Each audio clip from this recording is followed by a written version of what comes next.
عورت مرد سے کہا کما کے لاؤ، عورت سے کہا گھر میں بیٹھو، تو گھر میں فارغ بیٹھو، کیا کرو گھر میں؟ کیا کرنا ہے گھر میں بیٹھ کر؟ بڑا مشکل کام دیا ہے عورت کو اللہ تعالیٰ۔ عورت کے ذمہ لگایا ہے نسل کی تربیت کرو، نسل تیار کرو۔ یہ اسکول نسل تیار کرنے کی جگہ نہیں، مدرسہ نسل تیار کرنے کی جگہ نہیں، ماں کی گود ہے نسل تیار کرنے کی جگہ۔ لیکن اب کیا ہوتا ہے، چاہے تلمبا ہو چاہے لاہور ہو، بچے اسکول گئے، ماؤں کی چھٹی 8 گھنٹے کے لیے ماؤں کی نظروں سے اوجھل ہو گئے، پھر اسکول سے واپس آئے تو جو مالدار لوگ ہیں ان کے بچوں کو ٹیوشن والوں نے پکڑ لیا، غریب کے بچے کے پاس پیسہ نہیں کہ وہ ٹیوشن پڑھ سکے، وہ اپنے طور پر اپنی کتابوں میں سر مارنے لگا، مالدار کے بچے کو ٹیوٹر نے پکڑ لیا، اتنے میں شام ہو گئی۔ تو صبح سے لے کر شام تک ماں اور بیٹے کی مل کر کوئی نشست نہیں ہوئی۔ باپ اپنی ملازمت پہ چلا گیا یا اپنے مامو شیر بازار میں دکان پہ چلا گیا، وہ ویسے ہی گھر سے غائب ہو گیا۔ شام کو جب وہ واپس آیا تو ٹیلی ویژن چل پڑا، اب ابا بھی ٹیلی ویژن کے سامنے، اماں بھی ٹیلی ویژن کے سامنے، اولاد بھی ٹیلی ویژن کے سامنے، اسی کو دیکھتے دیکھتے سب سو گئے۔ تو ایک گھر میں رہنے کے باوجود ماں باپ اولاد سے دور، اولاد ماں باپ سے دور۔ پتہ ہی نہیں ہماری اولاد میں کیا جذبے پیدا ہو رہے ہیں۔ اسکول والے کوئی اخلاق تو پڑھاتے ہیں، اسکول والے تو 2 × 2 = 4 پڑھاتے ہیں، 6 میں سے 4 باقی 2 تفریق پڑھاتے ہیں، 3 × 2 = 6 ضرب پڑھاتے ہیں، الجبرا پڑھاتے ہیں، جیومیٹری پڑھاتے ہیں۔ اس میں کہاں لکھا ہے کہ ماں کیا چیز ہے، باپ کیا چیز ہے، دین کیا ہے، جنت کیا ہے، جہنم کیا ہے، آخرت کیا ہے، کہاں بتاتا ہے ہی نہیں۔ پھر یہ جو O لیول A لیول کا ایک گمراہی کا آیا ہے اور ایک بت بن کے سامنے آیا ہے، اس نے بالکل ہی پیدل کر دیا۔ ہر قوم کی صفات اس کی زبان میں ہوتی ہے۔ جو انگریزی بولنے والے ہیں ان میں تکبر آ جاتا ہے، تکبر آئے، ان کے منہ کا بناوٹ ہی متکبرانہ ہو جاتی ہے۔ یہ میں ایسے نہیں کہہ رہا ہوں، بڑے تجربوں کے بعد بتا رہا ہوں۔ ہر قوم کے اخلاق اس کی زبان میں چھپے ہوتے۔ تو ہماری بدقسمتی کہ قرآن عربی میں تھا، وہ ہم نے پڑھا ہی کوئی نہیں، جس میں ہمارے نبی کے اخلاق چھپے ہوئے، جس میں ہمارے نبی کی مبارک خوشبو مہک رہی ہے عربی زبان میں، وہ خوشبو مہک رہی۔ ادھر O لیول چل رہا، A لیول چل رہا، انگلش میڈیم چل رہا۔ تو جو تربیت ماں نے کرنی تھی، ہمارا نظام زندگی ایسا ہو گیا ہے کہ اس کے پاس موقع ہی نہیں تربیت کرنے کا۔ تو میرے بھائیو، اولاد کی تربیت ہے عورت کے ذمہ، اصل کرنے کا جو کام ہے۔ اگر ہماری عورتوں کو یہ پتا ہوتا کہ ہم نے ایک نسل تیار کرنی ہے تو ان کو تو سر کھجانے کی بھی فرصت نہیں، چھ جائے کہ ان کو کپڑوں کی سوجھے، زیور کی سوجھے، چیزوں کی سوجھے۔ اگر ان کو اپنی ذمہ داری کا احساس ہو جائے تو ان کو تو بھول جائے ہر چیز۔ تربیت کیا کرنی ہے؟ ان کو مسلمان بنانا ہے، ان کو اللہ اور اس کے رسول کی غلامی سکھانی ہے، کہ ان کے دلوں میں اللہ اس کے رسول کی عظمت بیٹھے۔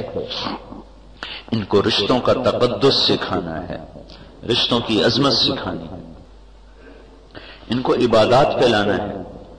بچیوں کو شروع سے ایسا عادی بنانا ہے کہ ان کے اندر پردہ کا شوق پیدا ہو اور ان کے اندر تواضع عاجزی پیدا ہو، چونکہ بیٹی پرایا سودا ہوتا ہے، پرایا مال ہے۔ ماں باپ کے گھر میں وہ رشتے کی محبت کی وجہ سے اس کو مقام ملتا ہے، سسرال میں جا کر اس کو اخلاق کی وجہ سے مقام ملتا ہے، پیسے کی بنیاد پر نہیں، چیزوں کی بنیاد پر نہیں۔ اس کو جو پرائے گھر میں جا کے مقام ملتا ہے وہ اخلاق کی بنیاد پر ملتا ہے۔ تو ہمارے ماں باپ اپنی بچیوں کو اس طرح تیار نہیں کرتے کہ ان کو پرائے گھر میں ہم نے بھیجنا ہے، وہاں یہ باعزت رہ سکیں، اس طرح ان کی تربیت نہیں ہوتی۔ اس لیے ادھر شادی کرتے ہیں ادھر ساتھ مصیبتیں شروع ہو جاتی، دونوں طرف لڑائیاں شروع ہو رہی، شکایتیں آ رہی ہیں، ادھر بھی ادھر بھی ادھر بھی ادھر بھی۔ ایک بڑا تاجر مجھ سے کہنے لگا بچیاں زیادہ تھیں، میں نے کہا یا اللہ جلدی جلدی ان کے فرض ادا ہو جائیں تاکہ ہم مطمئن ہو کے فارغ ہو جائیں۔ لیکن شادیاں کرنے کے بعد پتہ چلا کہ مسائل تو اب کھڑے ہوئے، پہلے تو مسائل ہی کوئی نہیں تھے، مسئلے تو شادی کے بعد شروع ہوئے۔ کس لیے شروع ہوئے؟ کہ بچی کو دوسرے گھر میں رہنے کے مطابق تیار نہیں کیا۔ کسی بھی بیٹی کا سب سے بڑا زیور چپ کر جانا اور ہر دکھ کو سہ جانا ہوتا ہے، گھٹ گھٹ کے جینا۔ یہ ماں باپ کے ذمے ہے بیٹیوں کو روانہ کرنے سے پہلے ان کو یہ اخلاق سکھا دیں تاکہ ان کی پرائے گھر میں زندگی اچھی گزرے، کیونکہ ماں کی نظر اور ساس کی نظر ایک نہیں ہو سکتی، جیسے مشرق اور مغرب آپس میں نہیں مل سکتے، ساس اور ماں کی نظر ایک نہیں ہو سکتی، کتنا ہی کوئی دعویٰ کرے نہیں ہو سکتا، یہ ناممکن ہے۔ ہاں ایک محنت ہوتی، ماحول ہوتا تو پھر یہ بھی ہوتا، لیکن جو کہ محنت نہیں، ماحول نہیں، تو لہذا ساس ساس ہے، ماں نہیں بن سکتی۔ پھر اس بچی کو روانہ کرنے سے پہلے اسے چھوٹا بننا سکھایا جاتا، اسے جھکنا سکھایا جاتا، اسے پسنا سکھایا جاتا، اسے مٹنا سکھایا جاتا، اللہ کی رضا کے لیے، وہ اپنا مقام پیدا کرنے کے اللہ کی رضا کے لیے۔ پتہ نہیں آگے کس کے ساتھ نصیب ہے، خامند اخلاق والا ہے یا بد اخلاق ہے، میٹھے بول والا ہے یا کڑوے بول والا ہے، یہ تو اللہ ہی جانے، آدمی تو اندھیرے میں تیر چلاتا ہے، مستقبل کوئی پڑھ کے تو کرتا کوئی۔ تو اگر اس بچی نے چپ رہنا سیکھا ہوگا تو ہر ایک کے ساتھ گزارا کرے گا، اگر چپ رہنا نہیں سیکھا تو پھر بڑی مصیبت۔ ایسے اپنے بچوں کو اس پر تیار کرنا کہ انہیں کسی زندگی کو ساتھ لے کے چلنے کا سلیقہ پیدا ہو۔ ہمارے یہاں کیا بچہ جوان ہو گیا، چلو جی شادی کرو، ڈاکٹر بھی بن گیا، شیخ نے دکان سنبھالی سے میں انہوں پڑھنا ہونا ہے، صرف دکان سنبھالنا تاجروں کے ہاں شادی کا معیار ہے۔ بچی کا جوان ہو جانا اور اس کے زیور کپڑے تیار کر دینا یہ شادی کا معیار، اور ہر شے بنا دیتی ہے، بس ہوں میں دی شادی کرنی، کہتا میرے پتر میری سیٹ سانبھ لئی، بس ہوں میں دی شادی کرنی۔ اب بھائی پیسہ کمانا تو سیکھا ہے، اخلاق بھی سیکھیں کہ نہیں سیکھیں، کسی کو لے کے چلنے کا طریقہ بھی سیکھا کہ نہیں سیکھا، طبیعت کے خلاف کرنا بھی سیکھا کہ نہیں سیکھا۔ اگر ماں باپ نے یہ نہیں سکھایا تو انہوں نے بڑا ظلم کیا ہے، بڑا ظلم کیا، اپنے اوپر بھی ظلم کیا ہے، اور کل کو یہ جب ان کے بیٹے بیٹیاں زندگی کا سفر شروع کریں گے تو ان پر بھی ظلم کیا ہے۔ زندگی تو ایک مشین کے پرزے کی طرح ہے، ہر پرزہ اپنی جگہ پہ کام کرے تو انجن چلتا ہے۔ گراریاں نہیں دیکھتے جب گھومتی ہیں تو ہر گراری دوسرے کے لیے جگہ چھوڑتی ہے، تو تب جا کر گراریاں گھوم کر وہ پہیے کو گھماتی ہیں اور انجن کو گھماتی ہیں۔ اگر گراریاں پھنسنا شروع کر دیں، جہاں ایک کھڑی وہ کہ میں بھی یہاں کھڑی، تو سارا انجن ٹوٹ کے پرزے پرزے ہو جائے گا۔ جگہ چھوڑنا سکھایا جائے، جھکنا سکھایا جائے، دبنا سکھایا جائے، چپ رہنا سکھایا جائے، اللہ سے مانگنا سکھایا جائے۔ یہ اتنا مشکل کام ہے کہ نہ ماں کو فرصت ہے نہ باپ کو فرصت ہے، ماحول نہیں، رواج نہیں، ڈاکٹر بن گیا شادی کرو، تاجر ہو گیا شادی کرو، ذمہ دارہ سنبھال لیا شادی کرو، بچی کا زیور تیار، کپڑے تیار، شادی کرو، اخلاق تیار ہو گئے، اس کو دل کا زیور دے دیا، اللہ کا تعلق، اللہ کی محبت، زبان کا زیور دے دیا، لہجے کی مٹھاس، بات میں تواضع اور عاجزی،